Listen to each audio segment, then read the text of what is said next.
Q news అందించే అవకాశాన్ని సద్వినియోగం చేసుకోండి. సమస్య ఎక్కడున్నా నేనున్నానంటూ ధైర్యంగా ప్రశ్నిస్తూ రాజకీయాల పట్ల అవగాహన కలిగిన అనుభవం గల రంగారెడ్డి హైదరాబాద్ రిపోర్టర్లు కావాలను సంప్రదించవలసిన నెంబర్లు 8688926084. రైట్ గా డిసెంబర్ 9న సెక్రటేరియట్ లో తెలంగాణ తల్లి విగ్రహం 10 ఏళ్లు పట్టించుకోనోళ్ళు ఇప్పుడు మాట్లాడుతున్నారు. సీఎం రేవంత్ అధికారం పోయినా బీఆర్ఎస్ నేతలకు బలుపు తగ్గలేదు. సెక్రటేరియట్ ముందు రాజీవ్ గాంధీ విగ్రహం ఉండాలనా లేక ఫామ్ హౌస్ లో తాగిబోర్లే సన్నాసి విగ్రహం ఉండాలనా? అక్కడ అయ్యా విగ్రహం పెట్టాలన్నదే కొడుకు బాధ.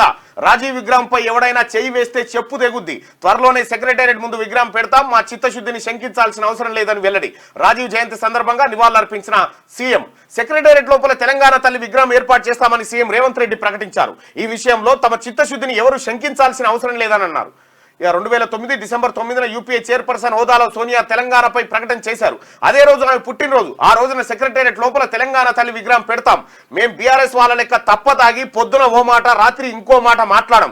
తాగి ఇచ్చిన మాట మర్చిపోయే వాళ్ళం కాదు. 10 ఏళ్లు అధికారంలో ఉండి తెలంగాణ తల్లి విగ్రహం పెట్టనోళ్ళు ఇప్పుడు మమ్మల్ని ప్రశ్నిస్తున్నారు. విచక్షణ కోల్పోయి అర్థం పర్థం లేని మాటలు మాట్లాడితే తెలంగాణ సమాజం మిమ్మల్ని సామాజిక బహిష్కరణ చేస్తుంది అని బీఆర్ఎస్ నేతలను హెచ్చరించారు. మంగళవారం మాజీ ప్రధాని రాజీవ్ గాంధీ జయంతి సందర్భంగా హైదరాబాద్ సోమాజిగూడ సర్కిల్లో ఆయన విగ్రహానికి సీఎం రేవంత్ రెడ్డి పూలమాల వేసి నివాళులర్పించారు. అనంతరం ఆయన మాట్లాడుతూ 2009 డిసెంబర్ 9న తెలంగాణ రాష్ట్రం ఇస్తున్నామనేటువంటి ప్రకటన ఆ తల్లి సోనియా గాంధీ ద్వారా వచ్చింది కాబట్టి ఆ రోజుకు గుర్తుగా తెలంగాణ రాష్ట్ర సచివాలయంలో సోనియా గాంధీ గారి చేతుల మీదుగా తెలంగాణ తల్లి విగ్రహాన్ని ఆవిష్కరించాలన్నది రాష్ట్ర ప్రభుత్వం ఆకాంక్ష.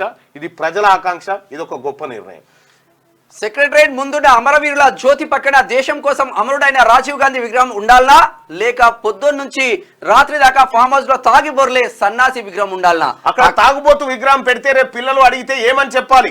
రాజీవ్ గాంధీ విగ్రహం పెడితే ఈ సన్నాసి కేటీఆర్ దుఃఖం బాధ ఏమిటని నేను కనుక్కుంటే వాళ్ళు అయ్యే విగ్రహం పెట్టేందుకు అని తెలిసింది. కొంతమంది సన్నాసులు ఇంకా విర్రవీగుతున్నారు. అధికారం పోయినా బలుపు మాత్రం తగ్గలేదు. ఆ బలుపును అనగదొక్కే బాధ్యత ఇక్కడున్న మా కాంగ్రెస్ కార్యకర్తలు తీసుకుంటారు.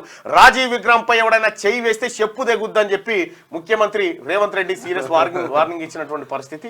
అయితే కేసీఆర్ బొమ్మ ఆడ పెడితే ఏమని చెప్పగలుగుతాం? కేసీఆర్ బొమ్మను పెడితే ఏం చెప్పే పరిస్థితిలో లేదు. కేసీఆర్ చరిత్రలోకి పోయి తొంగి చూస్తే చెప్పే పరిస్థితి ఉండదు, ఏముండదు. ముసల్దాన్ గడ్డీలు ఎత్తుకపోయినని చెప్పాలనా, ఎక్కబత్తీలు పొయ్యి ఎత్తుకపోయిండు సార్ ఇంట్లో అని చెప్పాలనా? ఏం ఆ విగ్రహానికి ఒక చరిత్ర ఉండాలి కదా.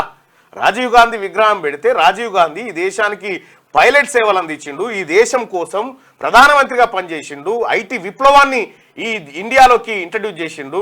ఇలా కంప్యూటర్లు సెల్ ఫోన్లు వచ్చినాయి అంటే రాజీవ్ గాంధీ పుణ్యాన్ని వచ్చినాయి, ఆయన తీసుకొచ్చిన సంస్కరణల ద్వారా వచ్చినాయి. ఆ రాజీవ్ గాంధీ గారు ఈ దేశం కోసం తునాతునకలైపోయాడు ఎల్టీటీ చేతిలో. అందులో నేను చదివిన దాంట్లో ఏదన్నా ఒకటి ఉన్నదా మీరు ఆయనది? పోని మెడ కోసుకుంటా అన్నాడు కానీ పాపం మెడ నరుక్కుంటా కానీ మాట తప్ప అని అన్నాడు. క్యూ న్యూస్ అందించే అవకాశాన్ని సద్వినియోగం చేసుకోండి. సమస్య ఎక్కడున్నా నేనున్నానంటూ ధైర్యంగా ప్రశ్నిస్తూ రాజకీయాల పట్ల అవగాహన కలిగిన అనుభవం గల రంగారెడ్డి హైదరాబాద్ రిపోర్టర్లు కావాలను సంప్రదించవలసిన నెంబర్లు 8688926084.